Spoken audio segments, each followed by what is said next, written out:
Thank you very much, Mr. Chairman. Again, good morning all.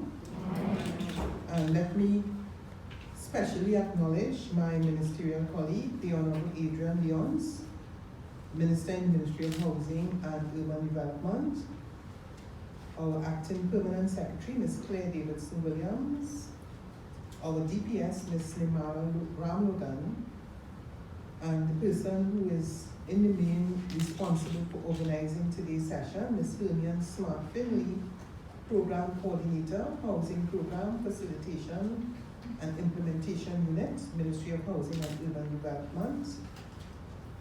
Again, to specially acknowledge Mrs. Joni Williams, former Minister in the Ministry of Community Development and Culture, recipients of the HIG checks distribution, members of staff of the Ministry of Housing and Urban Development, the Government Information Division. Again, it's my pleasure to be here. I just want to say when I got here this morning, shortly after 7 o'clock, I saw several of the recipients already here. And I know some of you came from very far off areas, and so I know that for you this is a very important event. Now, it's always a pleasure for me to officiate at these events because I know the feeling, the expectancy of the recipients waiting to hear their names called and to receive their checks so that they can undertake their home repair projects. These events also serve as wonderful occasions to highlight the work being done by the Ministry of Housing and Urban Development, and that is important whether it is meeting the housing or home repair needs for our clients. I therefore wish to take this opportunity to congratulate the 20 recipients who have signed their agreements and will be receiving their checks today. Understandably, because of COVID, we have had to scale down these ceremonies to meet the public health protocols. And despite being able to host many of these events in recent times, because of safety regulations, the Housing Program Facilitation and Implementation Unit of the Ministry has been continuing to quietly and without fanfare select applicants from the Ministry's database to receive this grant allocation. Already for this fiscal, the Home Program Facilitation and Implementation Unit has been able to disburse some 377 checks in the sum of just about $4.2 million to deserving applicants of the Home Improvement Grant Program. The $15,000 non-refundable Home Improvement Grant that is offered allows you, the recipient, to effect critical repairs and upgrades to your existing homes and in so doing, improve your living conditions. Now, while we recognize and appreciate that the disbursements may not allow you to do all that you would like to do, we trust that it will still go a long way towards improving your current conditions and that of your loved ones. Maybe add an aesthetic quality to your neighborhoods and improve, importantly, reduce the need for new housing units.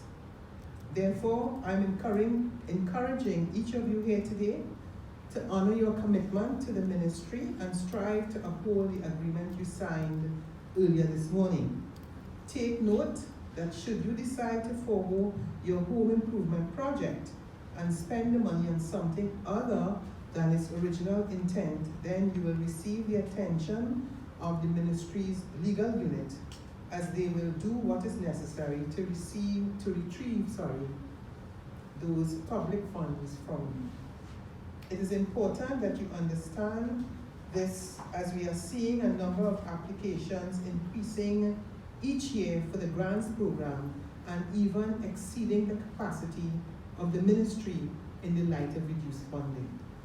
One of the lessons that this COVID pandemic has taught us is the importance of the internet and the accompanying technology in helping us to access services without leaving the safety of our homes.